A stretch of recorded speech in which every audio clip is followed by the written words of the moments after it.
Oke, assalamualaikum warahmatullahi wabarakatuh. Balik lagi sama channel saya, Muhammad Abdul di sini. Dan Jepang lagi rame akhir-akhir ini karena beberapa orang Indonesia katanya kabur dari perusahaan.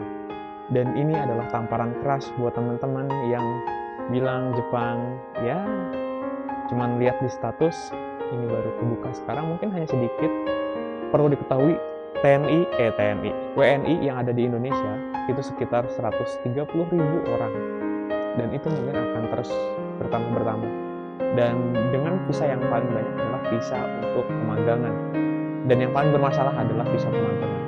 Kenapa aku sebut visa yang bermasalah paling banyak di pemagangan? Karena yang rata-rata yang kabur itu adalah visa-visa dari pemagangan.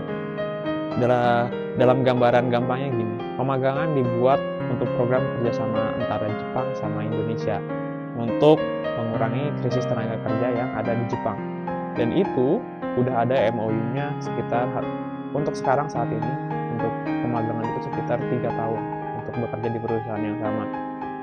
Dan pada saat pelaksanaannya di pemagangan biasanya banyak masalah karena di sisi saya mungkin kurang dari bahasanya, karena mereka mungkin ya dilatih untuk memagang, yaitu ya untuk bekerja sambil belajar bahasa.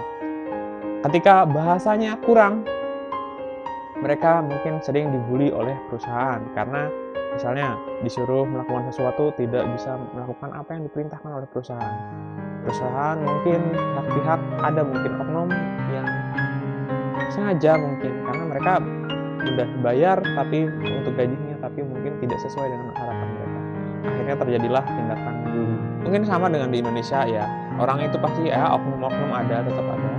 Yang banyak orang Jepang yang baik juga banyak, tapi mungkin yang kurang baik atau yang nggak baiknya juga ada. Aku bilang ini cuma oknum, mungkin ada beberapa perusahaan yang nakal-nakal. Terus yang kedua adalah setelah tadi bullying adalah mungkin gaji yang tidak sesuai dengan harapan ekspektasi teman-teman. Mereka datang ke Jepang mungkin tergiur dengan video-video di konten YouTube, terutama konten YouTube saya. Saya juga udah pernah bikin video tentang gaji saya di Jepang. Itu malah ada yang bilang nggak dihujat sih. Lah itu mah gaji Cikarang. Iya gitu, gaji Cikarang nggak beda jauh sama gaji Cikarang di sini. Dan saya juga adalah korban dari brosur-brosur yang katanya kerja di Jepang untuk gajinya 20 juta ke atas. Itu cuman mungkin ada yang segitu dengan lemburan yang mungkin yang hampir 30 hari kerja kali ya. Gak tahu juga, mungkin ada lemburan seperti itu, tapi saya tidak pernah merasakan gaji 20 juta guys. Itu hanya sebuah iklan yang sangat membagongkan ya menurut saya. Dengan iklan-iklan yang sangat membagongkan tersebut, banyak para mungkin mereka yang berhasil mendapatkan siswa-siswanya, dan akhirnya mereka ya tergiur gitu. Setelah sampai di Jepang tidak sesuai ya zong, dan akhirnya mereka memilih jalan kaburan. Dan mungkin itu bukan salah satunya, telah bullying, gaji tidak sesuai.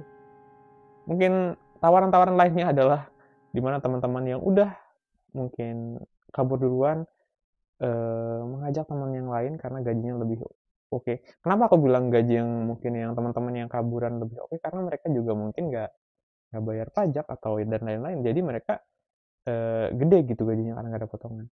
Dan aku di sini mungkin ya, kalau bisa sebagai teman juga aku di sini menasihatin, di Jepang nggak seindah status teman-teman kalian.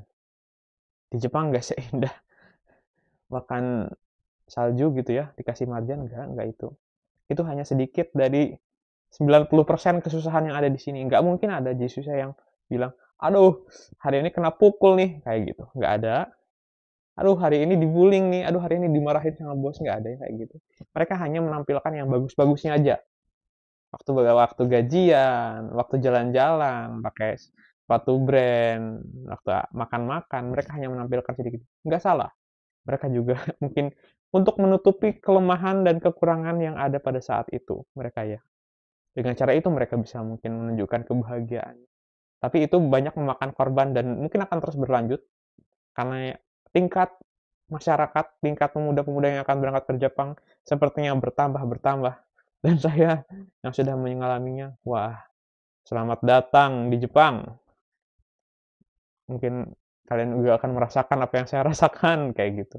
Alhamdulillah, tapi saya di sini sebagai perawat. Kalau bullying nggak ada. Tapi kalau mungkin gajinya nggak sesuai ya sedikit lah gitu ya. Alhamdulillah disyukurin aja semuanya. Dan untuk saya sendiri, saya nggak ada ya.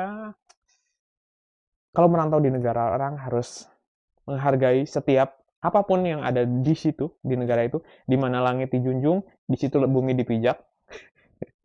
Ya kurang lebih seperti itu, kita harus taat sama aturan yang ada di negara tersebut. Mau dimanapun, nggak hanya di Jepang, di Indonesia pun kita harus taat, harus bayar pajak, dan yang lain-lain.